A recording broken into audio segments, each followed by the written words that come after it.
ಎಲ್ಲರಿಗೂ ಶುಭ ಸಂಜೆ ಮತ್ತು ಕನ್ನಡ ರಾಜ್ಯೋತ್ಸವದ ಹಾರ್ದಿಕ ಶುಭಾಶಯಗಳು.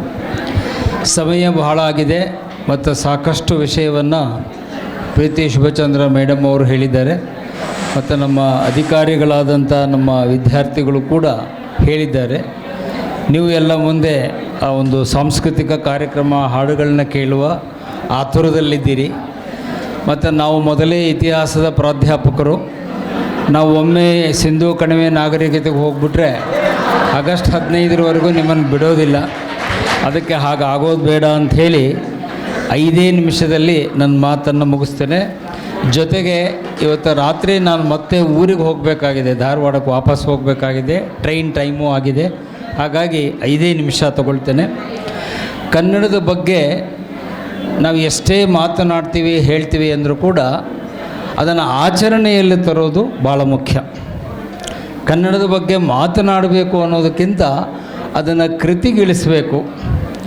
ವಿಶೇಷವಾಗಿ ವೇದಿಕೆ ಮೇಲಿರುವ 3 ಅಧಿಕಾರಿಗಳೇನಿದ್ದಾರೆ ಅವರಿಗೆ ನನ್ನ ವಿನಂತಿ ಅಥವಾ ಸಲಹೆ ಅಂತ ಹೇಳಿದರೆ, ನಿಮ್ಮ ಮುಂದಿನ 30 ವರ್ಷ ಸರ್ವೀಸ್ ಮುಗಿಯುವವರೆಗೆ ಕಡತಗಳನ್ನು ದಯವಿಟ್ಟು ಕನ್ನಡದಲ್ಲಿ ಮಂಡಿಸಿರಿ.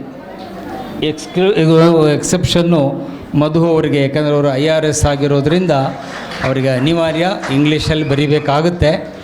ಆದರೆ ಉಳಿದಿಬ್ಬರು KS ಅಧಿಕಾರಿಗಳಿಗೆ ನೀವು ರಿಟೈರ್ಡ್ ಆಗೋವರೆಗೂ ನಿಮ್ಮ ಎಲ್ಲ ಪತ್ರ ವ್ಯವಹಾರ ಕಡತಗಳು ಕನ್ನಡದಲ್ಲಿರಲಿ. ನಿಮ್ಮ ಸಹಿ ಕೂಡ ಕನ್ನಡದಲ್ಲಿ ಮಾಡಿದರೆ ಇನ್ನೂ ಒಳ್ಳೆಯದು. ಯಾಕೆಂದರೆ ನಾನು KS ಆದಾಗಿಂದ 8 ವರ್ಷ ಕನ್ನಡದಲ್ಲೇ ಸಹಿ ಮಾಡಿದ್ದೇನೆ, ಕನ್ನಡದಲ್ಲೇ ಕಡತ ಬರೆದಿದ್ದೇನೆ.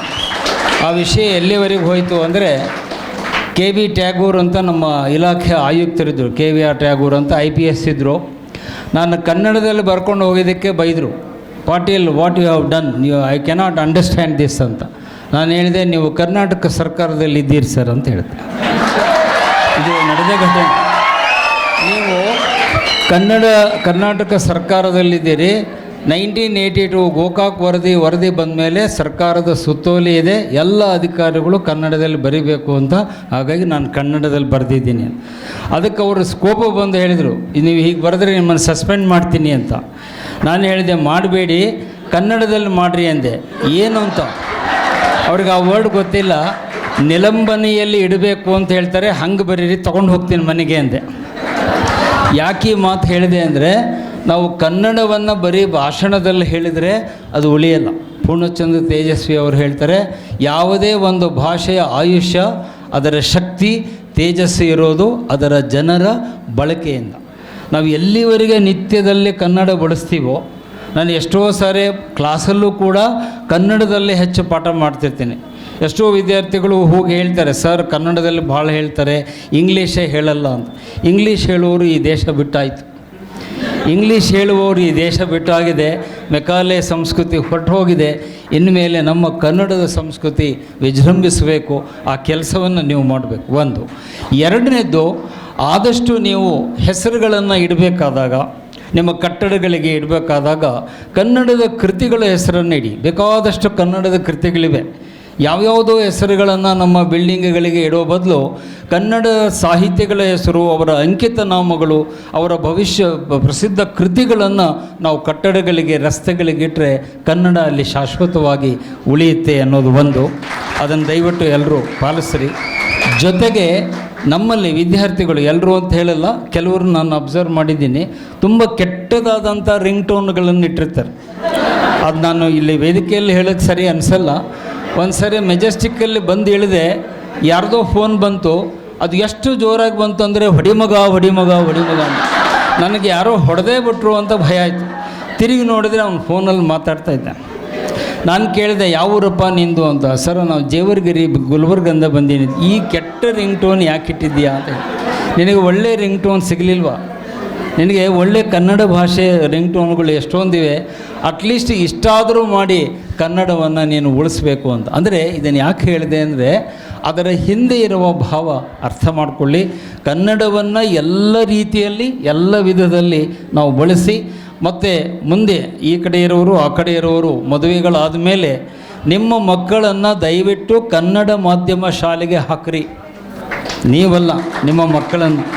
ನಿಮ್ಮದು ಆಗೋಗಿದೆ. ನಿಮ್ಮ ಮಕ್ಕಳನ್ನು ಕನ್ನಡ ಮಾಧ್ಯಮ ಶಾಲೆಗೆ ಹಾಕಿರಿ, ಕನ್ನಡ ಮಾಧ್ಯಮದಲ್ಲೇ ಅವರಿಗೆ ಶಿಕ್ಷಣ ಕೊಡಿ, ತರಬೇತಿಯನ್ನು ಕನ್ನಡದಲ್ಲಿ ಕೊಡಿಸಿದಾಗ ಮಾತ್ರ ನಮ್ಮ ಭಾಷೆ, ನಾಡು, ಸಂಸ್ಕೃತಿ ಉಳಿಯುತ್ತೆ ಅಂತ ಹೇಳ್ತಾ ಹೆಚ್ಚು ಸಮಯವನ್ನು ತೆಗೆದುಕೊಳ್ಳದೆ ಇವತ್ತು ಈ ಕಾರ್ಯ ಹೋದ ಸಾರಿ ಏನಾಗಿತ್ತು ಅಂದರೆ, ನಾನು ಸರ್ಗೆ ಹೇಳಿದೆ ಬರಬೇಕಾದಾಗ, ಹೋದ ಬಾರಿ ರಾಜ್ಯೋತ್ಸವ ಕಾರ್ಯಕ್ರಮ ನನಗೆ ಮಿಸ್ ಆಯಿತು. ಕಾರಣ ಏನು ಅಂದರೆ ನವೆಂಬರ್ 30ಕ್ಕೆ ಸರ್ ಇಟ್ಟಿದ್ರು. ಅದು ನನಗೆ ನನ್ನ ಹುಟ್ಟುಹಬ್ಬ, ಬರ್ಡೇ. ನವೆಂಬರ್ 30 ಬರ್ಡೇ ಇದ್ದಿದ್ದರಿಂದ ಸರ್ ನಾನು ಏನು ಮಾಡಲಿ, ಕನ್ನಡ ರಾಜ್ಯೋತ್ಸವಕ್ಕೆ ಬಂದರೆ ಮನೆಯಿಂದ ಹೊರಗೆ ಹಾಕ್ತಾರೆ ಮೇಡಮ್. ಆಲ್ರೆಡಿ ಫೋನ್ ಬರ್ತಾಯಿದೆ, ನೀವು ಟ್ರೈನ್ ಟೈಮ್ ಆಯಿತು, ಫಂಕ್ಷನ್ ಮುಗೀತೋ ಇಲ್ಲೋ ಅಂತ ಮೆಸೇಜ್ ಕಳಿಸ್ತಾ ಇದ್ದೆ. ಅಂದರೆ ಆ ಕಡೆ ಅಲ್ಲೂ ಹೋಗೋಕ್ಕಾಗಲ್ಲ, ಸಂಕಟದಲ್ಲಿದ್ದೆ.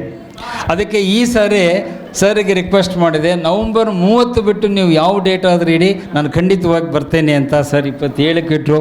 ನಿಮ್ಮ ಜೊತೆಗೆ ಇಲ್ಲಿ ಬರೆಯುವ ಸೌಭಾಗ್ಯ ನಂದಾಯಿತು ಮತ್ತು ಮೇಡಮ್ ಅವರ ಅದ್ಭುತವಾದ ಚಿಂತನೆ ಕೇಳುವ ಅವಕಾಶ ಸಿಕ್ತು ಮತ್ತು ನಮ್ಮೆಲ್ಲ ವಿದ್ಯಾರ್ಥಿಗಳನ್ನ ಸನ್ಮಾನ ಮಾಡಿದ್ದು ಭಾಳ ಸಂತೋಷ ಆಯಿತು. ಇದೇ ರೀತಿ ಮುಂದಿನ ರಾಜ್ಯೋತ್ಸವ ಬಂದಾಗ ಈ ವೇದಿಕೆ ಸಾಲದಷ್ಟು ದೊಡ್ಡ ಪ್ರಮಾಣದಲ್ಲಿ ಆಯ್ಕೆ ಆದವರು ಈ ವೇದಿಕೆ ಮೇಲೆ ಕೂತರೆ ಇನ್ನೂ ಹೆಚ್ಚು ಸಂತೋಷ ಆಗುತ್ತೆ ಅಂತ ಹೇಳ್ತಾ ನನ್ನ ಮಾತಿಗೆ ವಿರಾಮವನ್ನು ಹಾಕ್ತೇನೆ. ಅದಕ್ಕೂ ಮುಂಚೆ ಕುವೆಂಪು ಅವರ ಮಾತನ್ನು ಹೇಳಿ ನಾನು ಮುಗಿಸ್ಬಿಡ್ತೇನೆ. ಎಲ್ಲಾದರೂ ಇರು, ಎಂತಾದರೂ ಇರು, ಎಂದೆಂದಿಗೂ ನೀ ಕನ್ನಡವಾಗಿರು, ಕನ್ನಡವೇ ಸತ್ಯ, ಕನ್ನಡವೇ ನಿತ್ಯ, ಅನ್ಯವೇನ ನನಗೆ ಅದೇ ಮಿಥ್ಯ. ಧನ್ಯವಾದಗಳು. ಜೈ ಕರ್ನಾಟಕ, ಜೈ ಹಿಂದ್.